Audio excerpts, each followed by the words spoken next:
welcome to Inkwell Spoken Presents Common Genius, Uncommon Destiny. I am your host, Reggie Key, and today's guest is Mark Marino. Mark, welcome to the program. Thank you for having me, Reggie. I'm excited about this. Is that your excited voice?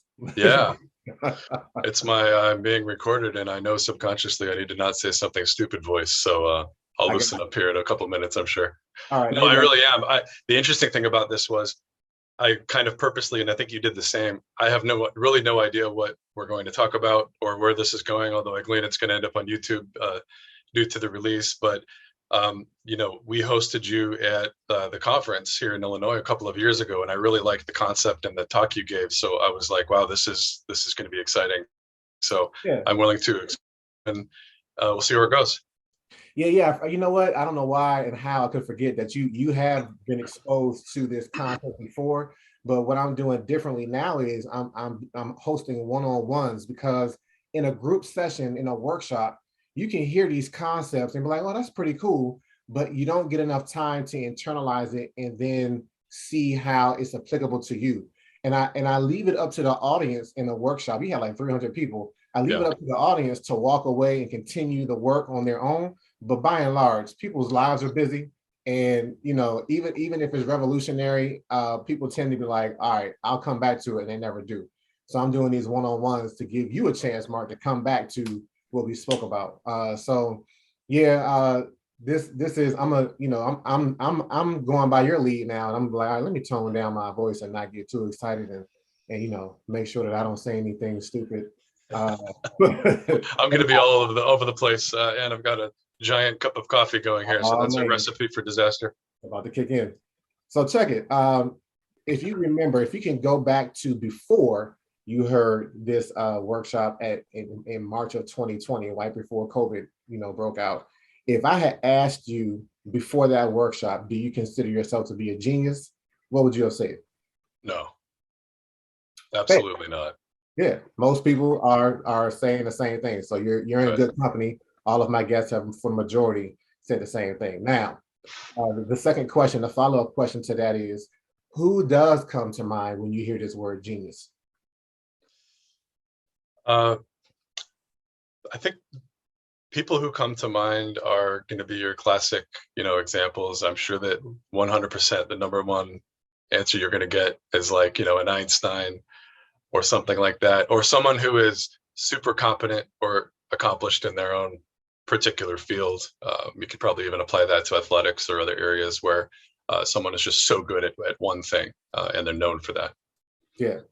So that's a very good point you make. Being good at one thing and being good in a particular field. The thing with Einstein is he was not gifted in all pursuits and everything that he delved in. He was gifted in physics, right? And he had a very unique take on how to interpret and how to get to solutions. He chased the unknown and the mysterious. He like lived in that space, right? And so that particular lane that he had to see physics in a different way and to process it in a different way is what allowed him to tap into this genius that we all subscribe and give him the honor of having that distinction. But the thing of it is, like, each of us has our own space, our own lane that denotes genius, though. It's not academic. It's not IQ necessarily. It's not GPA. There are some people who are genius by that measure. But the thing that I'm trying to get people to understand is your measure is different from an Einstein's. And because it doesn't look like his, does not mean that you can discredit, or you should discredit, your genius, right? So to help us kind of figure that out and see what that looks like, do you remember the quote? I'm not going to ask you to, I'll still say it, but do you remember that I had this one quote that purportedly comes from Einstein that I said during the workshop to help people understand? I remember you saying it, but I can't remember the quote itself. Okay, no, that's fair. That's fine. Do it. Yeah. So here it is. Here's the quote. If you judge a fish by how well it can climb a tree, it'll spend its entire life thinking it's stupid. I remember that now. Yeah, I do. So how do you process that? What does that mean? Man, that I got to tell you, I mean, and this is not, I was debating on whether I wanted to share this, knowing that this will be public or not, but I will. That hit hard when I heard that the first time, actually. And it just hit me hard again, because I think, to your point, we tend to associate, and not only just associate, but like our society and our systems and structures and institutions have largely been arranged around the notion of grades and performance on standardized testing. Yep. And things like that. And I actually had a very unfortunate circumstance in 8th grade where I was basically, or my parents were basically told by my homeroom teacher in front of me, and I was watching this, that college wasn't something I should even be thinking about. Yeah. And now in retrospect, I realize how ridiculous that is. I have no idea what my IQ was, but even from that teacher's perspective, I find it odd, because I had some pretty high performing moments in my grade school career. I actually won the school-wide geography bee, and I could write well and I could speak well, but my grades, they were, I wasn't, I didn't have the tools and the discipline that I needed at that time to keep up with that game, which is a very different thing. And you look at all sorts of research now around education, and we've built our educational system around a very standardized assembly line format to that, but sort of his lack of ability to sort of see what my actual capabilities were, and looking at it in the single dimension of what my report card happened to look like, really detrimental impact on my psychology, because for many years after that, I actually thought I was stupid. Not just that I couldn't get good grades, but that I was dumb. And I remember it took a couple of years before I had a couple of interesting interactions where I was noticing that wasn't quite right, but I had to sort of notice that I wasn't stupid. So that's a great thing, because the climbing the tree as a fish, for me, it's your ability to manage homework and get good grades, which had no real relevance at that time to my actual intellectual capabilities, but that was the game that we were playing, and that's how he was judging me. So anyway, that's what resonated on that one. That's how you're supposed to internalize it, because it's the systems in play. You say that's the game that was being played. You mentioned systems and institutions. These systems and the tree represents the systems and institutions and games that are systematically designed for only certain people to function and thrive. And so if you don't fit into that system, that game, that institution, you're marginalized, and you're told sometimes in very direct ways, like your teacher did, unfortunately, and sometimes in very indirect ways, you're told you're not going to thrive here, but keep on trying to thrive though. And so if we get real practical with it, if you see a fish out of water, what's going to happen to it eventually? It'll die. It'll die, right? Not only is this allegorical fish going to think it's stupid, but if it thinks it's stupid long enough and doesn't get near some water, it's going to die. Right. The genius potential, I have been given this task of seeing dying genius around me and having the job of resuscitating, reviving, and resurrecting it, bringing life to it. So if you keep thinking about this fish metaphor, if we bring life to this fish, how we bring life to the fish is to put it in its element, to put it in water. If this fish is flopping around trying to climb this tree and it's struggling, but you pick this fish up and put it in water, you're going to see how it was designed and what it was meant to do real fast, because it's going to take off.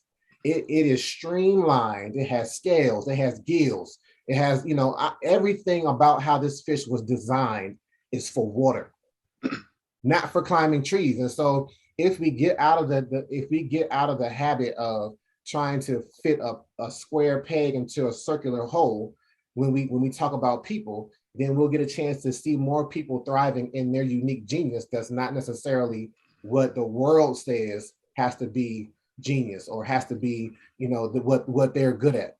And so that's kind of what we're here to do, is to kind of figure out, Mark, what's your lane? What's your element? And I see you in it already, and you probably know it. But sometimes it takes just somebody else, just like that teacher spoke, incorrectly into you. It takes somebody else to speak correctly into you to really that teacher unlocked something. And I'm hoping today that I can continue to unlock something that's clearly on the inside of you, right? And so, and just as a side note, I don't know if you know a lot about Einstein, but Einstein was told, his parents were told something very similar to what that teacher told you. Yeah. He was told like, yeah, you might want to make sure Einstein can work with his hands because this brother not going. Einstein was told. Yeah. Parents were told this, and so that's very telling because you can, these systems are quick to misjudge the potential that's in front of them because it doesn't fit the mold of how the system is built. So instead of saying, well, maybe the system needs to be redesigned and restructured, we tend to just say, well, you don't fit, and so you don't belong. And that can traumatize a person. And it sounds like it did actually traumatize you. But here's the beauty of getting traumatized at a young age. This is going to transition. There's three components to genius, if you remember. It's passion, talent, and purpose, at least by the definition of the book and the workshops that I do.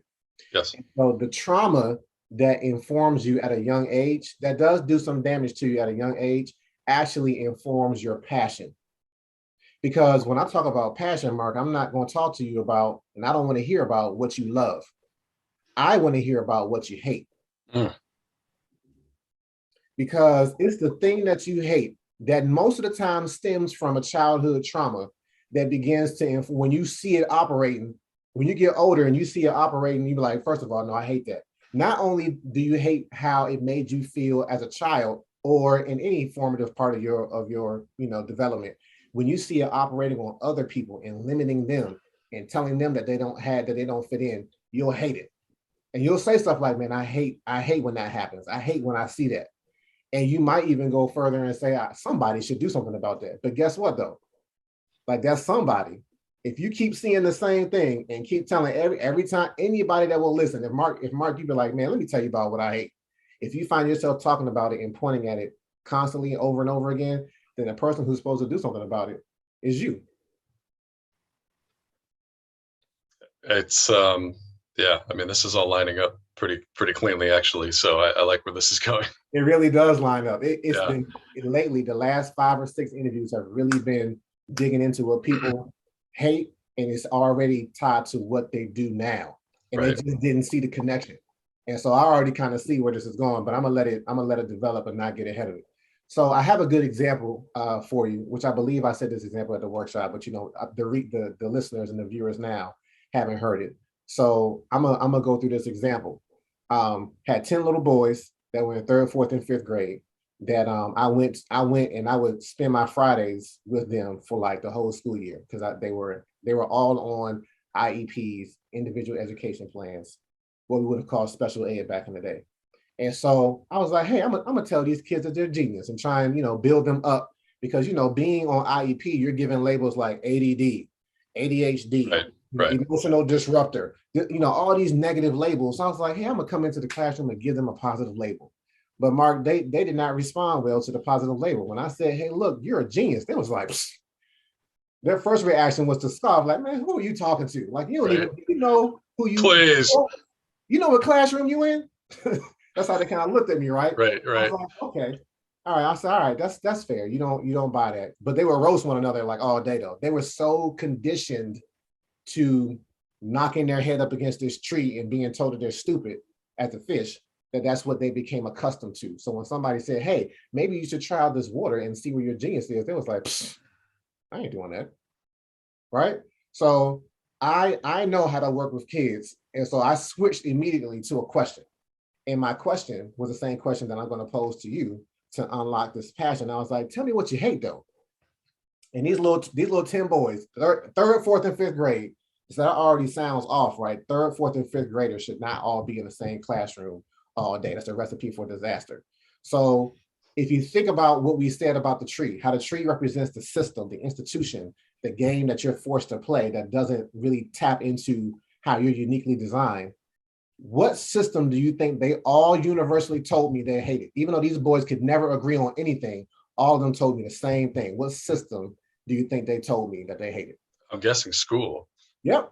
It was like, school, now what? Right. It was like, yeah, you just messed your whole workshop up. And the teacher in the background like, oh my gosh, like what if I let this man come in? Why is he like encouraging them to say that they hate this environment? Right. And I was like, yeah, I'm glad you said that because I understand why you would hate this environment because the environment was marginalizing them. The environment was making them feel less than. The environment was making them feel useless, right? And so I was like, yeah, I see why you hate school, but let me tell you what you're going to do with this hate that you have for school.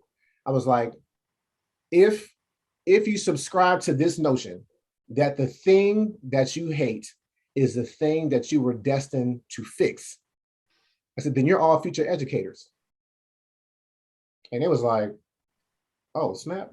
Like, they got Right. real quiet. Yeah, right, right. And I was like, no, come closer though. Like, why are you backing away? I said, let me explain more.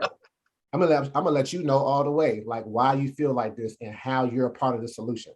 I was like, there's 8 different learning styles, right? And speaking to this institution, this system of school, which we can clearly and honestly say, whenever I say this, the teachers agree that the school system is broken. You said yourself that it was designed for, the Industrial Revolution. It was designed to create these workers. That's right. In these factories. And so it was trying to crank out the same, it was like a cookie cutter design, right? And that's flawed because we're not all the same. So I said, look, the school system only really teaches from 3 of the 8 learning styles: visual, auditory, and a left brain thinker. If you're a right brain thinker, if you have to move around, that's kinesthetic learner. If you have to explore or be expeditionary, which is touching with your hands, you're gonna be told, keep your hands to yourself, sit down, stop moving.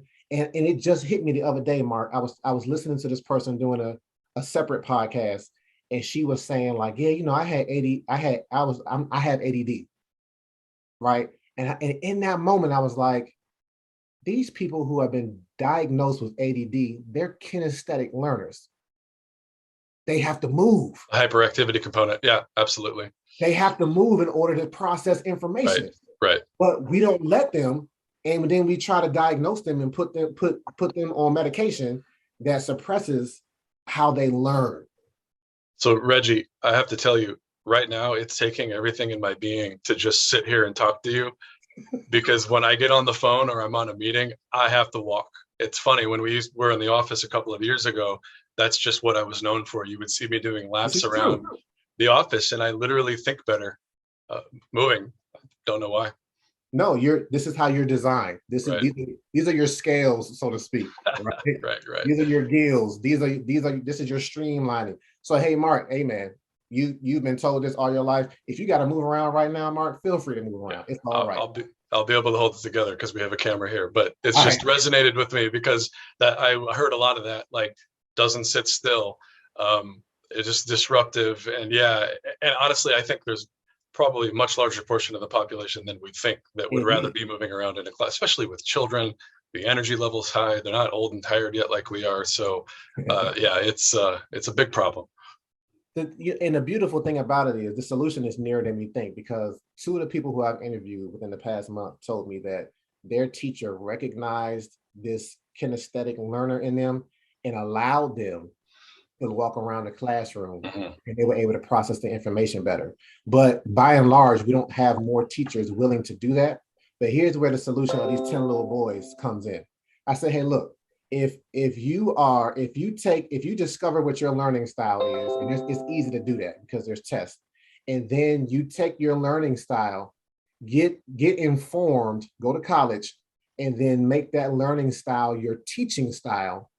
And instead of running away from the school system, you run towards it with your learning style. Now, when you get into a classroom as a teacher, your teacher style is going to touch base with that other student who has the same learning style. And now you're going to incorporate them. Now, if instead of marginalizing all these future educators, we informed them, gave them the resources, and then put them into the system, now the system is getting fixed. But the system has to be reformed, because you can't put these kinesthetic learners and what's the other ones, right thinkers and exploratory learners in the system as it is. You have to redesign the system.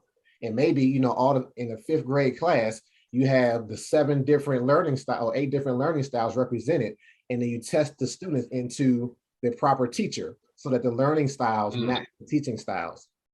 I hadn't thought of that. Yeah, that would be brilliant. I don't know how they do it now. I guess they're just trying to balance out numbers and They're just trying to balance out numbers. Last names. You Yeah. can't have too many S's in your classroom. Yeah, it seems pretty arbitrary.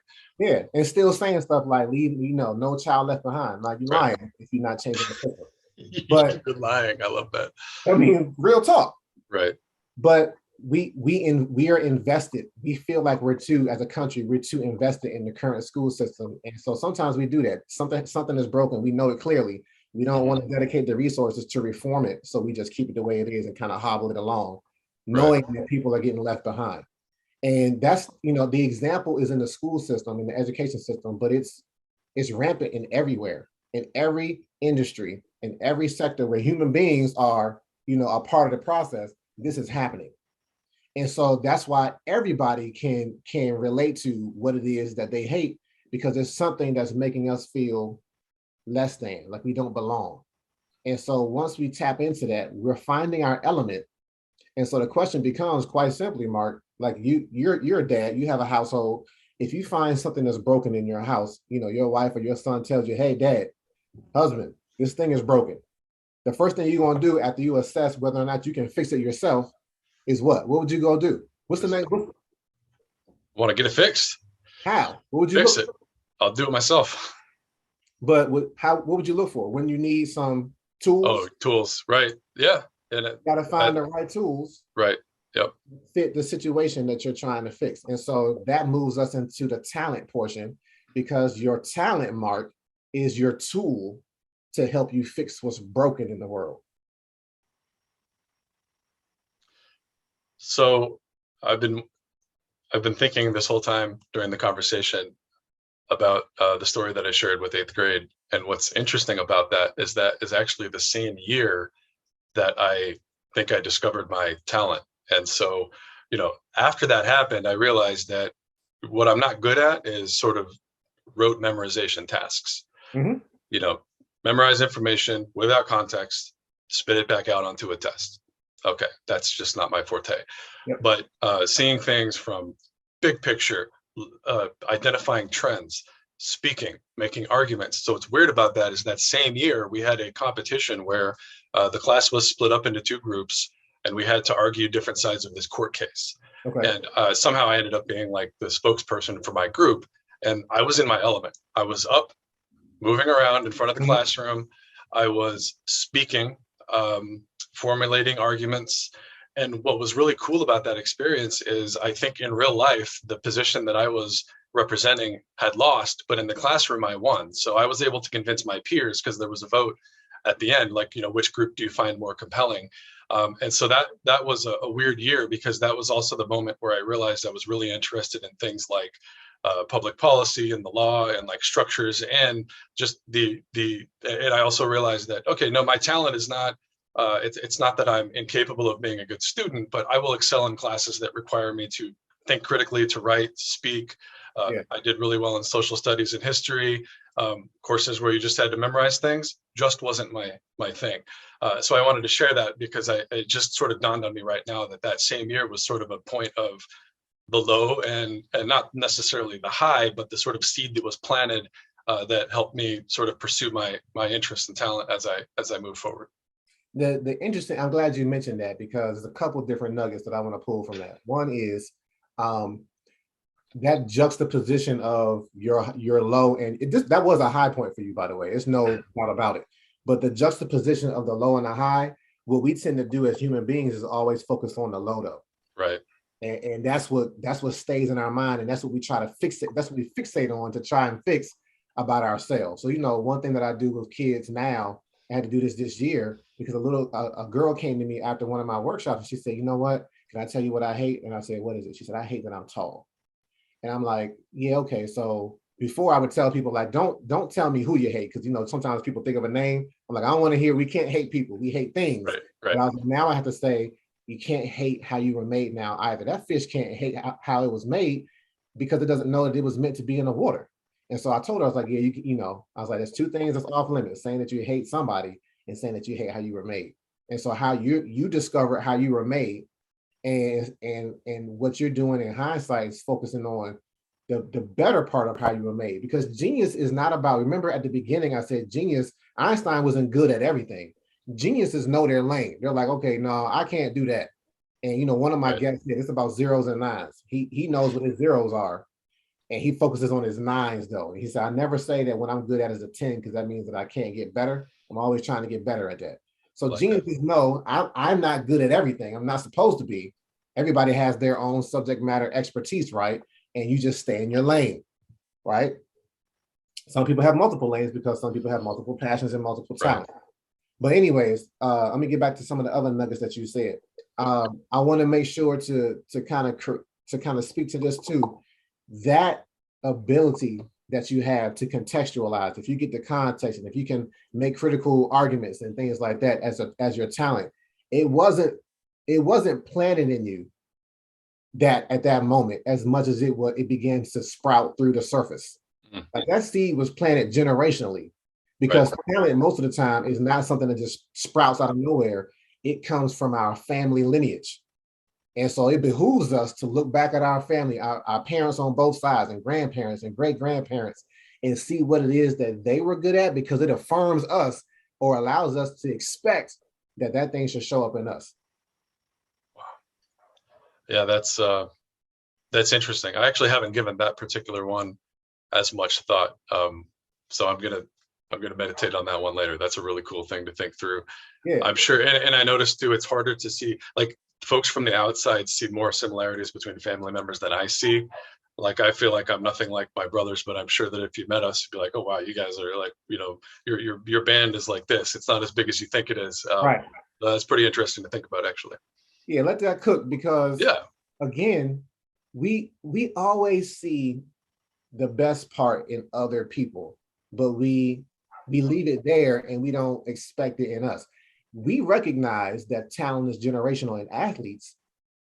That's an athletic family. They just produce basketball players, they Right. produce football players, or Right. entertainers. That's a family of entertainers. All of them are musicians, all of them are this, that, and the third. Right. And like we're a part of the same human race. So if you see that active in these people who have these platforms, it's active in us too. Mm-hmm. Mm-hmm. And we just Well, I'll got tell you what. I'll tell you one thing that I have thought about a little bit more is not so much the talent, but I have noticed. So as you know, I live in the Chicago area. I'm not from here. I was Mhm. born and raised in Phoenix. Both of my parents were born in New York State and ended up in Arizona. And on both sides of my family, I don't think there's been more than maybe a generation or two where people have sort of stayed in the same spot. So I have actually thought about that for a while, like not so much the itchy feet phenomenon, but I do think that there's an element of maybe exploration or Sure. curiosity or sort of not being content with just, solid tradition, right? Really exploring things and thinking about new ideas and because that's how I approach a lot. Whether it's education or what I do in my world at work, I try to think about, what it's a creative process. This is sort of how I approach it, and that's probably one of those 7 learning styles that doesn't do too well in normal, typical school system. But I thought about it, and it's like, wow, my grandparents immigrated here Integrated. Right. from Italy, right? Like, wow, like imagine what the heck that must have taken to think about that and plan it and execute it. And I know a little bit about the story and the hardship that was involved with that. But even going back to Europe, I did a little bit of research, and there's a couple branches of my family where I don't even think they were in that town for more than a generation or two. Mhm. My one side of the family that I thought had been in one spot for 500 years, it turns out they originated in Switzerland somewhere. Okay. So I was like, that is really interesting, because on the flip side, I have met folks, and they live in the same neighborhood that their grandparents and their great grandparents, Yeah. and nothing wrong with that. It's just but it does seem to be sort of a family trait. That sort of moving around and exploring, and being a little bit more willing to be open.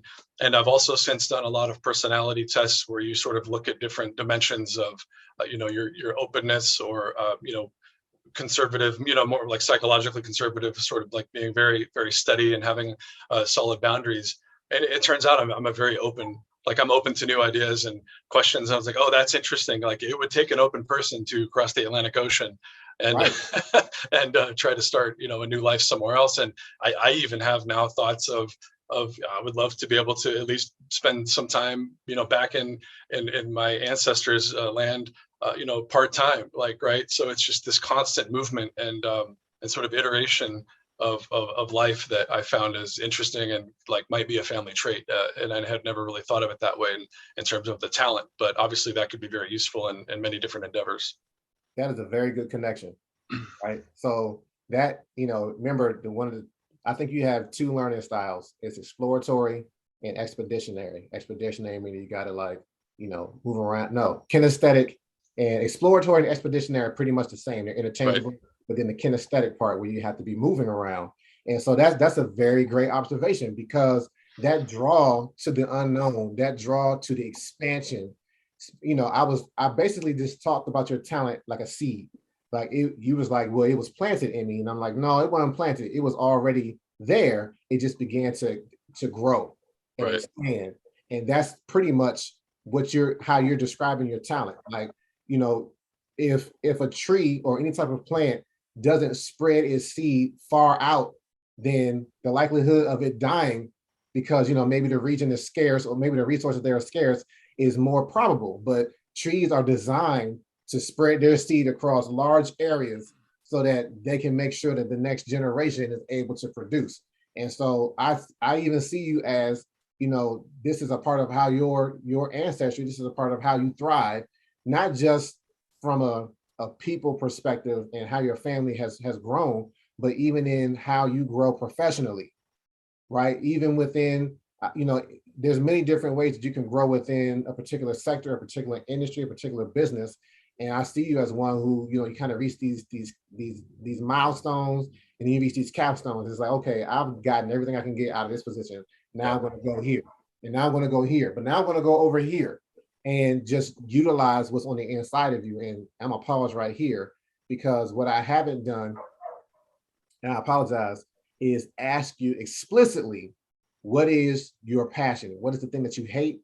And then you've alluded to what your talent is, but see if you can be more explicit about what your talent is. So what is it that you hate, Mark? And what's your talent or what's your tool? Yeah, so I mean, I think if I had to distill it, the two things that I hate, and they're sort of related, are really rooted in the story that I told and thinking about the education system. But it's more broad than that. It's I think it's the tendency for institutions and humans to not be as receptive and open to just how different everyone is, right? We have this tendency to resist change because there's inertia in systems, right? So if you take the school system analogy. Pause for a second. Man, yeah. You said something really dope. You said that there is inertia in systems. That is so true. And you don't want to stop that. Go ahead. Yeah, no. And I mean, and it serves a purpose, because you need some predictability and certainty as you navigate life and the environment. But things can become stagnated as well. And to your point, the way that our economy works and the way our society works is so much different than when the educational system was designed.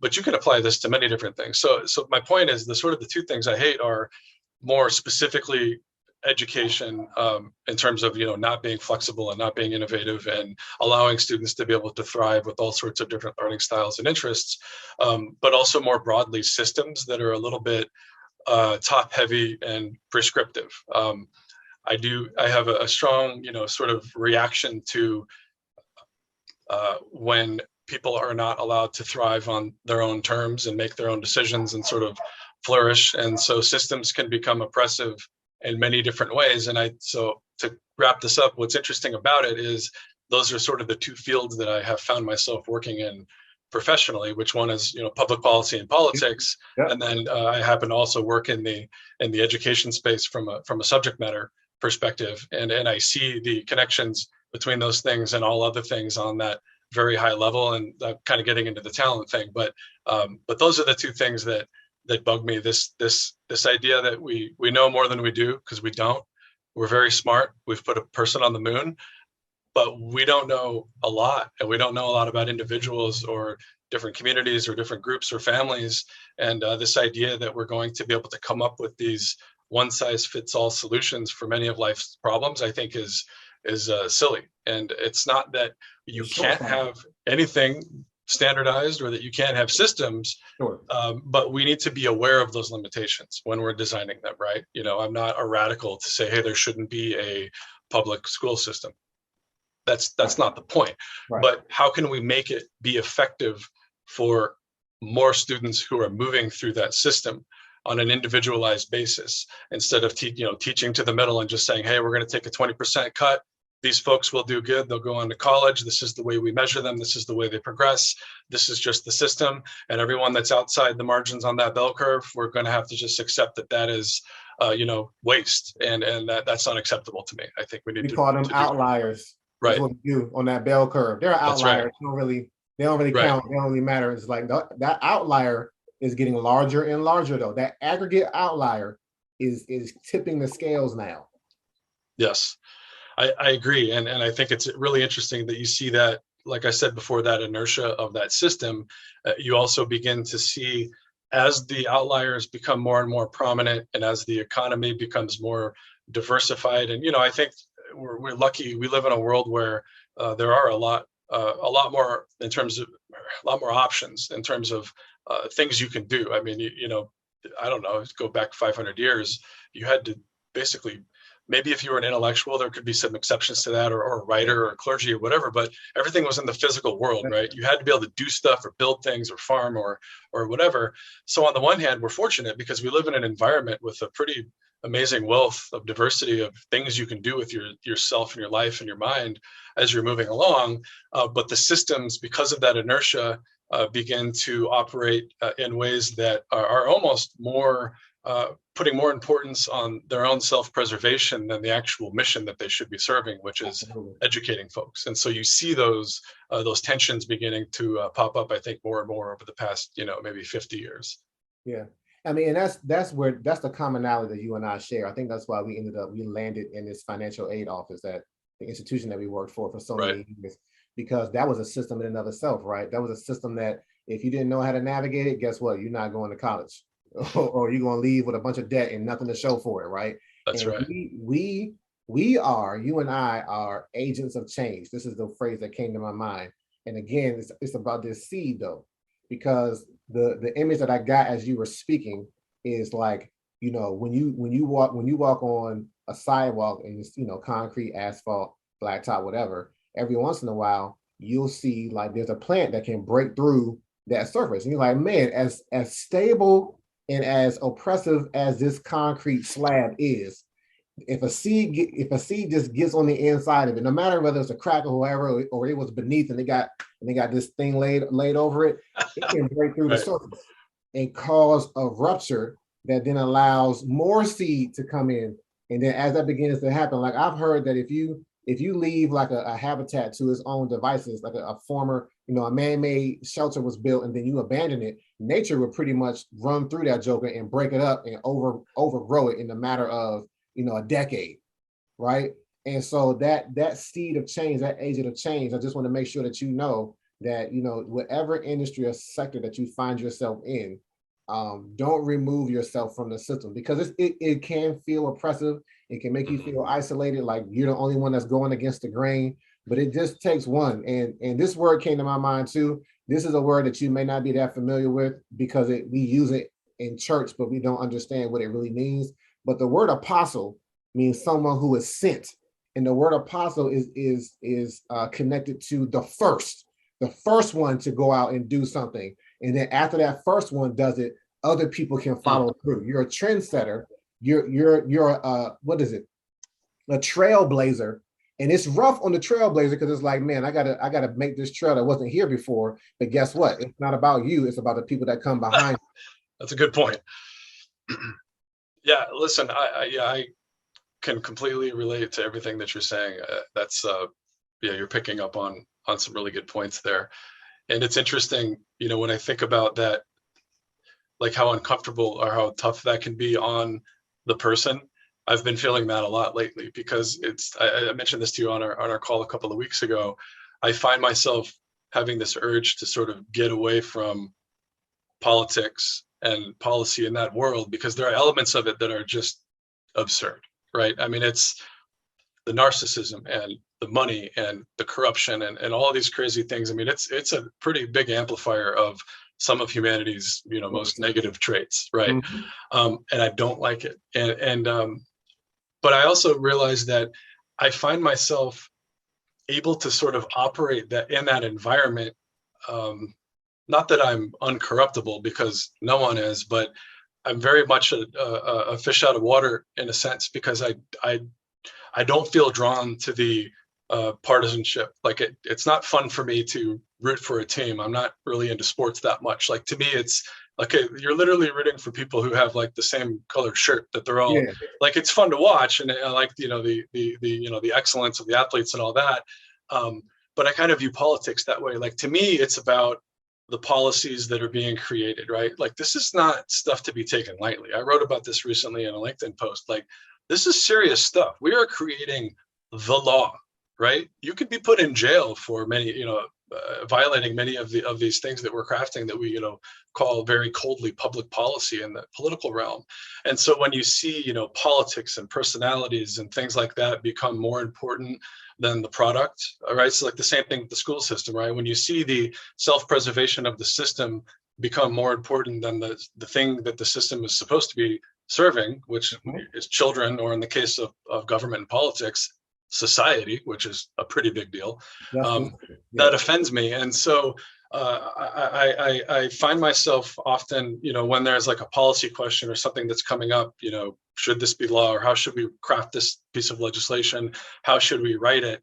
What I've noticed is I often ask questions. So it's not even that I'm disagreeing or agreeing with other folks on certain items. It's that I'm asking questions they're not even asking. Yeah. Right. Like, not should this be this way or should that be that way? It's like, well, should it be any way at all? Is this the appropriate, agency to be looking at this? Is it the appropriate level of government? Are there other approaches we can look at? How are they doing this in other countries? And it's amazing to me that I always find myself kind of like you're not thinking about that. And so anyway, that sort of reinvigorated my passion in it. It's like, okay, that it's okay that it's not okay. It's unfortunate that it's so caustic and negative, and that it's ugly to be around politics. But that's not where I'm engaged. I can focus my energy in the area that I'm passionate about, and that I think I have some talent in, which is really asking those tough questions to try to make the policy outcomes or the law or whatever better. Not about helping team A win or team B win, or this person look good or that person look bad. That's not interesting to me and exciting to me. But the weird thing is I work around a lot of folks where that is exciting. I have a lot of people in politics that they are in politics because it's a team sport. It's a blood sport. They like that. They thrive on it. And so I've just had to sort of be at peace with the knowledge that I'm just not that type of person. But it doesn't mean that I can't be in the game. I'm just playing a different role than they're playing.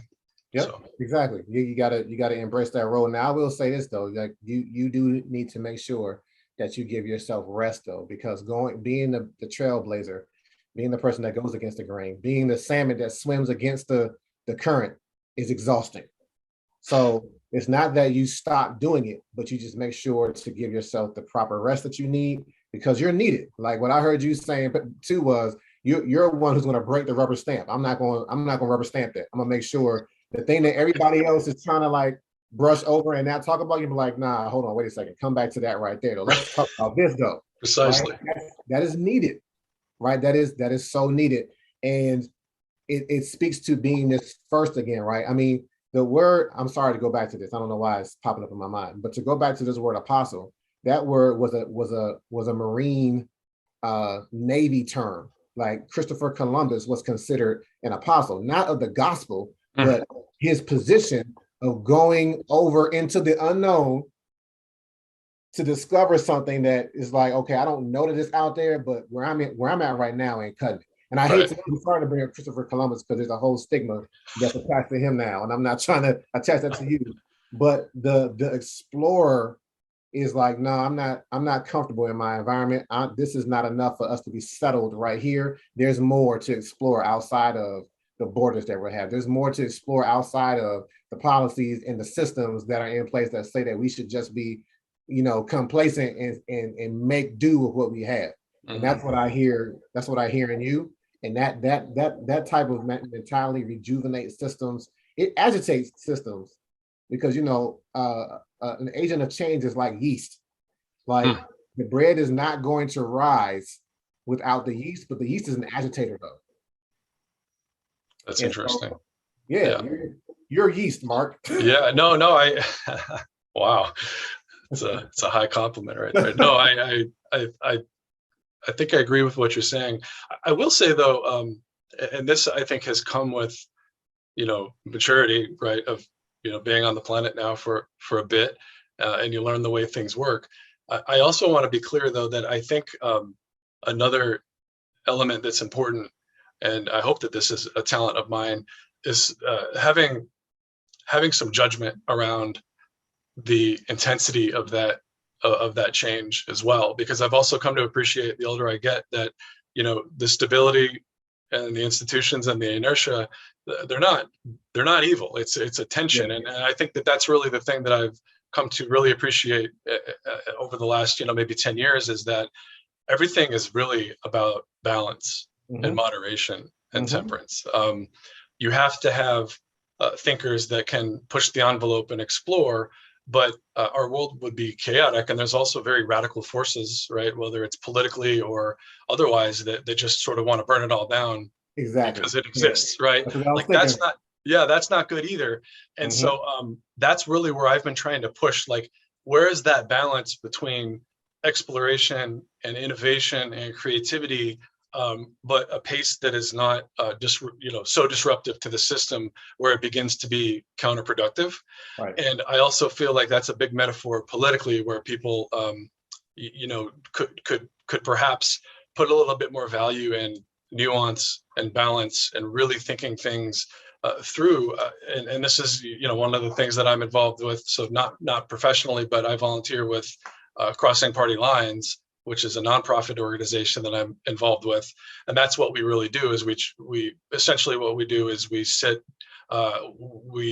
create an environment where people with different opinions on a political or policy issue can have a safe and controlled environment to discuss it, to actually learn why the other side believes what they believe. So the goal is not to influence anyone's thinking or to be convinced that your argument is wrong, but it's truly to understand. And I feel like most policy issues, political, just life in general, almost everything is about striking that balance, right? Because if you had complete inertia of existing systems in society, nothing would ever change, right? You would have no progress.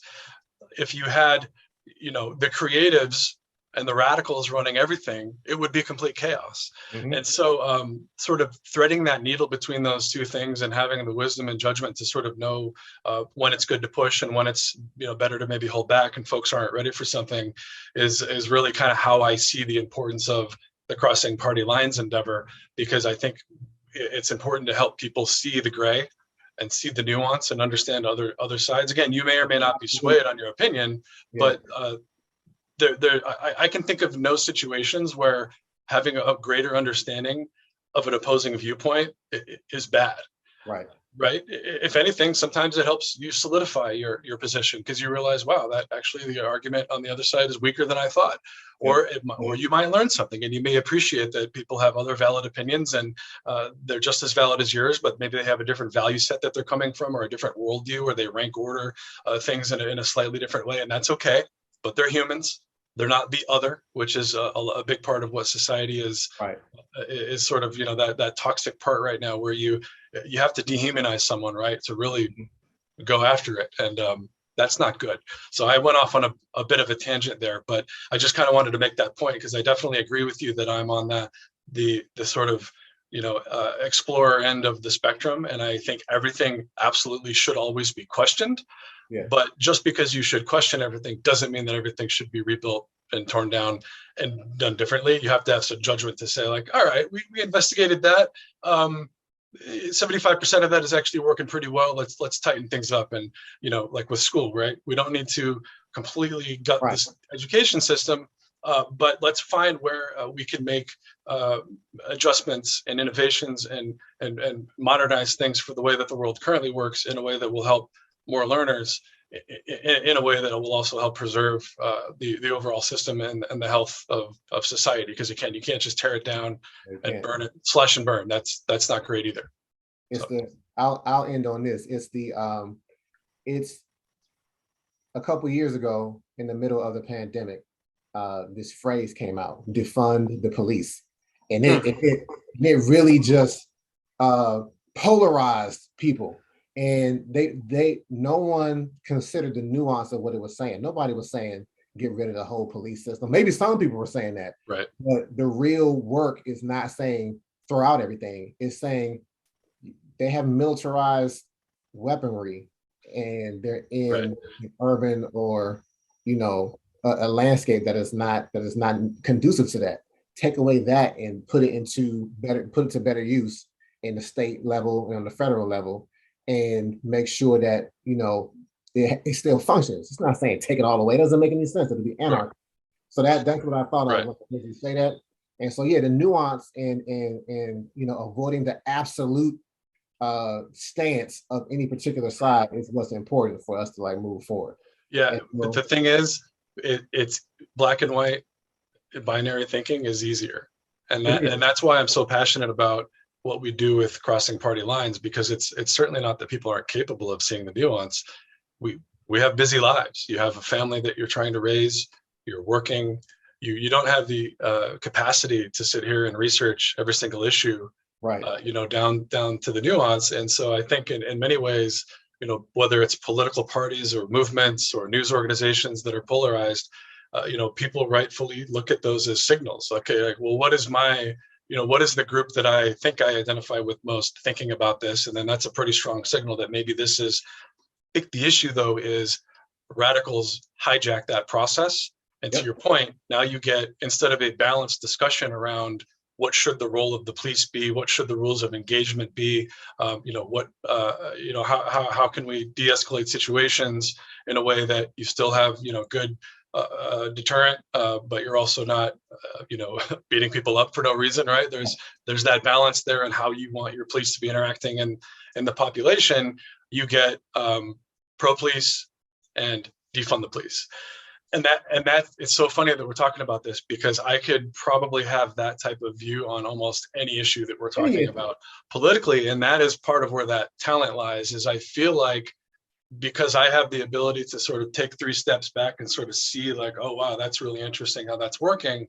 I feel compelled to help point that out to other people and help give them the tools to be able to see that as well, because I think that will make our society a little bit healthier. And so that's really what Crossing Party Lines is all about. It's sort of helping folks who are open to it, at least, really take that step back and see, okay, what's really going on here? Because the truth is always somewhere in the middle, right? With most things. I mean, there are, universal maxims, but there are a few things in life that are truly absolute. Right. But it's easier, I think, to think that way, and sadly, that's how our political system is structured. And it's a feedback loop. I think it thrives on it, and it also exploits it. But it makes sense, because not everyone has time to sit there and research every issue and read every opposing argument of everything. But we need more of that out there, and so that's one thing that I'm very passionate. Yeah. Well, thank you. Know that you're not alone. I'm glad that you have this, crossing party lines, because you get a chance to see your people at work and your people thinking, and hopefully you walk away like, it's not all on me, because it's very much a David and Goliath feeling that can happen sometimes, but we know the outcome. Yeah. That giant fell, right? So you're David, but you have that anointing, you have that talent to be able to take on these large systems and to be successful, and to be a conqueror and victor in that system. So you talked about families. I know you got to get to your son's baseball game. Keep talking, but I'm gonna cut it off. And I'm just going to end again with this, though. I didn't get to the purpose, but the purpose is easy. Your purpose in life is to discover what this generational talent is that's on the inside of you, and then utilize that as your tool to address the thing that's broken, which is in your passion, the thing that you hate. And then tapping into those 3 things, you will uncover and unlock your genius. And I see you in it already, man. You're in your element with what you're doing. Don't jump out, because you're going to end up being on some tree and and struggling trying to figure out why you don't feel right. So you're where you're supposed to be. And I appreciate you for taking the time. This has been Inkwell Spoken presents Common Genius, Uncommon Destiny. This is my genius guest, Mark San Marino. I'm your host, motivational speaker, author, and publisher, Reggie Key. And it's my uncommon cue to see the genius in you. Thanks for joining us for this week's episode. Make sure you pick up the book, Common Genius, Uncommon Destiny, by my dad, Reggie Legend, available on Amazon and at inkwellspoken.com. Connect with us at Inkwellspoken on all social media platforms. If you enjoy our content, don't forget to like, subscribe, and hit the notification bell so you never miss an upload.